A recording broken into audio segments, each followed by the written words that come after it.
Hi everyone, this is our group problem solving presentation by Adelie, Samantha, and Michelle Nee. Here are the steps of group problem solving. 1. Analyze the problem solving context. 2. Identify the problem. 3. Generate solutions. 4. Evaluate potential solutions. 5. Select the solution. 6. Implement the solution. And 7. Evaluate outcomes.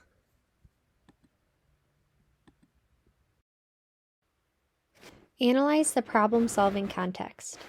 Assess factors related to the likelihood of problem-solving process success. Are participants committed to engaging in group problem-solving? What might happen if the problem is not addressed? Does the group have or obtain the resources they need to address the problem? Is the problem worth the time and other resources of interpersonal problem solving?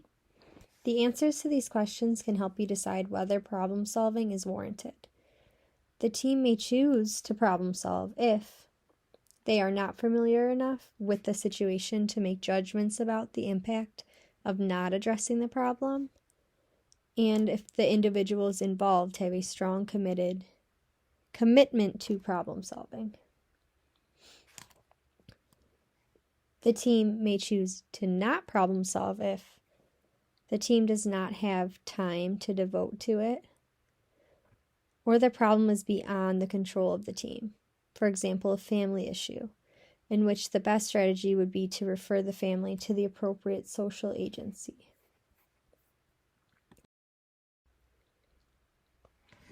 The next step is identifying the problem.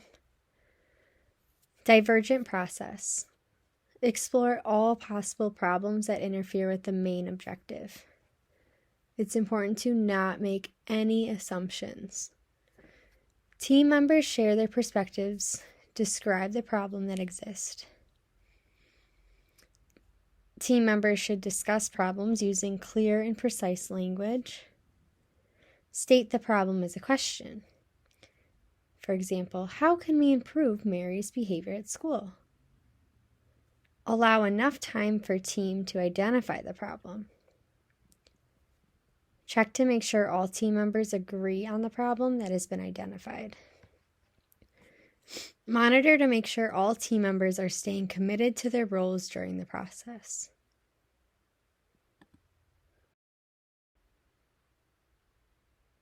Next, we discuss generating potential solutions. There are many ways to generate ideas among team members. Brainstorming is the most familiar and popular. We don't criticize any ideas, encourage a wide variety of ideas, can build on each other's ideas. It's important to not be afraid to share unrealistic or unconventional ideas during that process. The next one is brainwriting. Brainwriting is similar to brainstorming. However, it can be used to generate new ideas, encourage creative problem solving, and develop unique solutions. Instead of getting people to discuss the ideas out loud, brainwriting gets people to write them down and share them anonymously if they want to. And then there is the nominal group technique. This is something we can use as team members, but is also useful for students in the classroom. This has an introduction to the problem, individual idea generation, sharing ideas, group discussion, and then ranking and voting. Next, we have evaluating potential solutions. Eliminate solutions unlikely to be implemented or inappropriate for the problem. Eliminate ideas that are not evidence-based. Select one or two of the potential solutions and discuss it in detail. Make a plan for how this solution will be implemented, and meet after the chosen solution was put into place to discuss its effectiveness.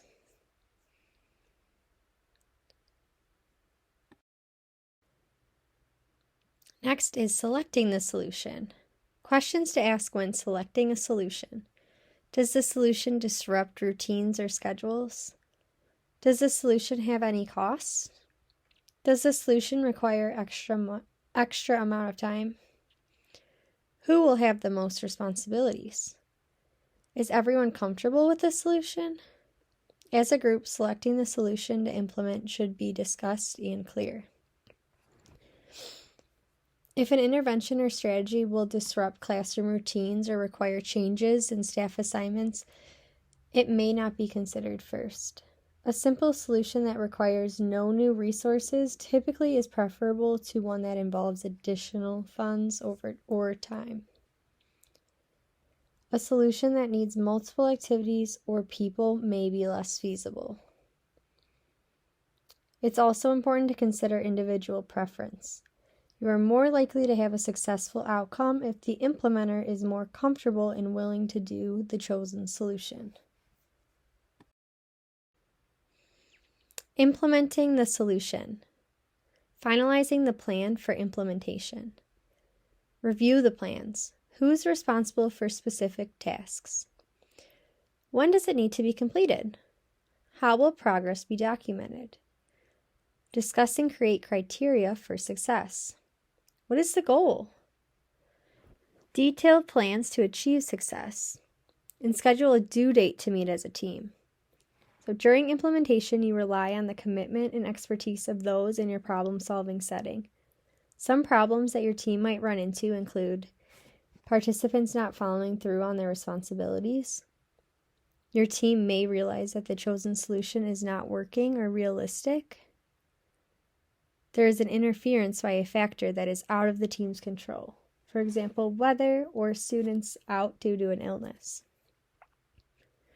When we are implementing the solution, we do what is decided. Commitment and willingness to complete the assigned task is necessary. Evaluating the outcome. As a team, this is the opportunity to review and reflect on the goal and the process to solve the problem identified. Team members need to discuss: has the goal been reached? Is everyone satisfied with the intervention strategy and process?